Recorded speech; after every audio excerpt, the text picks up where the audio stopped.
You know what? No intro today. We just jumping right into this. Like, comment, subscribe, all that shit. Let's go. My name is Daniel. I'm 17 years old and I live in South Africa. This story takes place around 2 years ago. My best friend, I don't want to mention his name for privacy, and I always get up to a lot of mischief when we're together. The trouble we cause ranges from ding-dong ditching to public vandalism. There have been a few instances where Look how they run. we have been chased by the police. My point is that we cause trouble and have fun doing it. Look at the police. When my friend and I were about 15 years old, we went to my aunt's farm in the Karoo. She stayed in her house, which was actually very nice. But my friend and I camped outside in a tent one night when we were braaiing, which is the South African version of a barbecue. My aunt told us about a house on top of a large hill which was abandoned and supposedly haunted, and she showed us where it was. My friend and I looked at each other, and we both knew what we were going to do the next day. We were going to investigate this haunted house. You get told about a haunted house, and the first damn thing that come to your mind is, let's go explore this shit. People crazy as fuck. Next morning, him and I grabbed our backpacks and packed the essentials for an adventure. A pocket knife, a torch, warm clothes, some snacks, etc. We told my aunt that we were going to go for a bike ride, and she said, "Okay, just be safe and stay out of trouble. I don't want to hear any complaints from other people on the farm about your mischief." We assured her that we would behave. So we grabbed the bikes and our bags and off we went.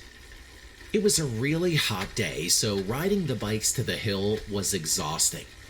We were too tired to ride the bikes up the hill, so we left them at the bottom and walked up. Once we got to the top and had a clear view of the house, I felt nauseous and sat down for a while so I could rest. The house was very small, only 1 story tall. Eventually, I felt better and we walked to the front door of the house. To be honest, you wouldn't think it was abandoned. None of the windows were broken and it looked stable. We couldn't see inside though because the windows were boarded up from the inside of the house. We were really curious, so my friend and I did something very, very stupid. We threw rocks at the window so we could remove the boards and get inside. This hill was isolated, so we didn't think anyone would see us, and this house was also abandoned, so we also thought that no one would care. Once all the windows broke, we removed the boards by kicking and punching them down. You hear the house is haunted, you decide to throw rocks at it and kick the damn door. Oh, really? Okay. And one by one, all the boards were down. I don't know why, but for some reason or other, we decided to break all the windows and take down all the boards instead of just one. It was probably just fun to break stuff as a dumb teenager. We crawled through one window, and since all of the boards were down and light came in, we could see everything very clearly. And the layout of the house was very simple. The living room was connected to the kitchen, and there was 1 bedroom and 1 bathroom. What we also saw confused us.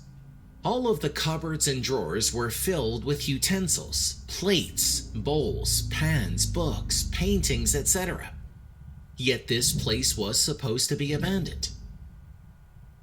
Once again, my friend and I made a dumb decision.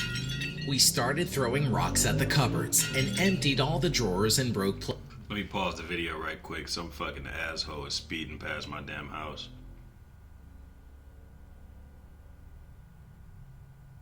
Alright, let's continue. plates. What I'm saying is that basically, we completely trashed the place. In one of the drawers, we found cool board games, books, and cards and stuff. Then we went into the one and only bedroom in the house and found a picture of a family in the one drawer. There was an old man, an old woman, a young boy, and a young girl who was in a light green dress. She had very long dark brown hair. The weird thing was that the young girl wasn't near everyone else.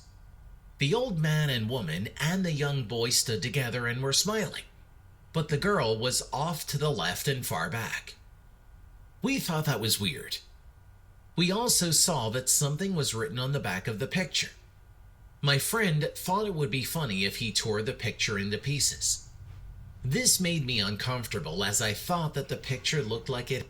These boys is out of fucking control. In the words of T.K. Kirkland, who raised you? Held emotional value to whoever owned it. That was my train of thought, but I decided to keep quiet because I didn't want to be a party pooper. So I just said, "Go for it, dude," and laughed. He went on, and as he started tearing the picture, we heard faint singing coming from outside. It was the voice of a girl. My friend and I both looked at each other and were both pretty weirded out. My friend told me to go to the front window and have a look. I was freaked out, so I didn't want to, but eventually my friend forced me. I slowly went towards the window and had a look. There was in fact someone outside, and they were singing.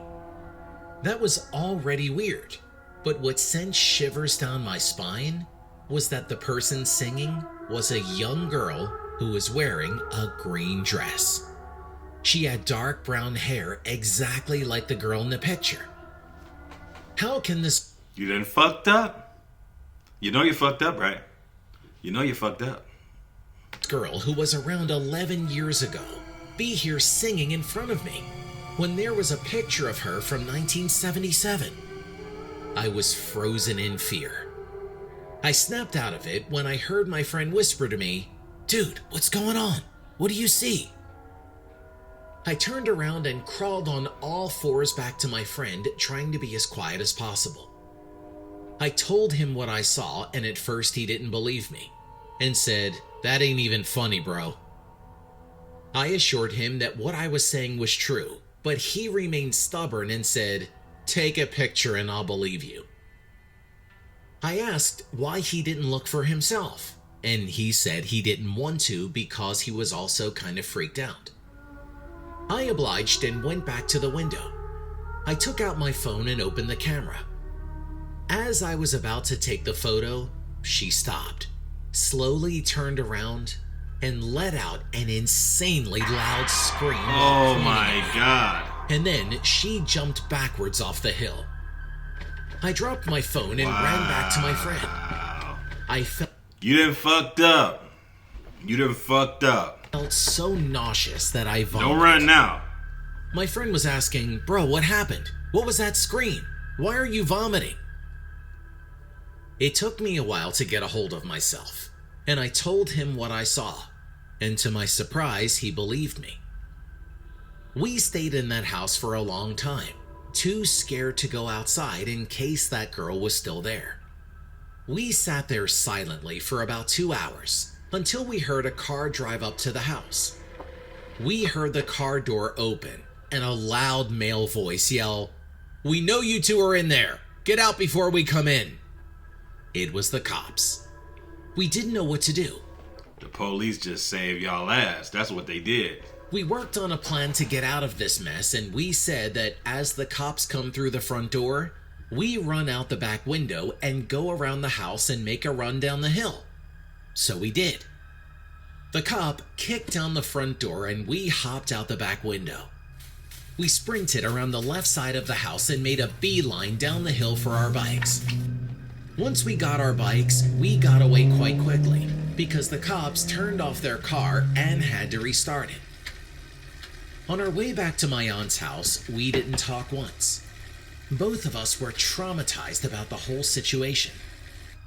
Later that day, we talked to my aunt again about the house. She admitted that what she said about the aunt seemed like a black woman, and she looked like a black woman. Just look at her. She's like, "I told y'all little ass boys don't be going over there doing that bullshit now." House wasn't 100% true. Her original story was just to scare us. The house wasn't abandoned, but it just wasn't being used. She said that it was a holiday house that foreigners could rent out for their visits to South Africa. but no one used that house because everyone claimed it was haunted. It was indeed an old house that people used to own from a long time ago. An elderly couple lived there from roughly 1940 to 1977. She told us that in 1977, that elderly couple had their grandchildren stay there for a weekend. There was a young boy and young girl. The young girl had a mental illness, bipolar disorder. In reports, it is said that the girl murdered everyone in that house and then committed suicide by jumping off the hill. Wow. My friend and I stayed up all night talking about that day. Wow. We both realized that the girl we saw was the girl my aunt told us about. That's what To y'all this get day, playing. We have never told anyone about That's this what story. you get from playing. That's what y'all get for playing, man.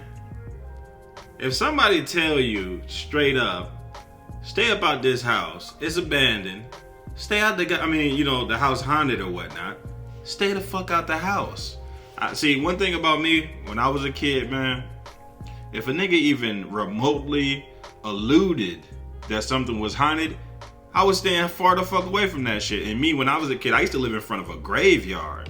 So I already know all about all that haunted shit. You know, I think I used to live in a haunted house. You know what I'm saying? My house was in front of a damn graveyard. But one thing about me is, shit, I wasn't like that as a kid. I wasn't out there doing mischievous shit, ripping up pictures and doing bullshit. If you hear something is abandoned or haunted or any of that, stay your ass away from it. Otherwise, these two little boys lucky they ain't get killed. That police officer could have been a goddamn ghost or some crazy murderous motherfucker and pulled up and smoked their ass. But that's it for this video. That video was actually good. I liked that video. Shout out to 1C Entertainment for dropping some more heat for the street. And if you like this video, go ahead and hit like, comment, subscribe, hit that notification bell. And we're gonna go ahead and just keep the train moving and go ahead and move into the next video. So I appreciate you guys for watching. I will see y'all in the next video. Peace out.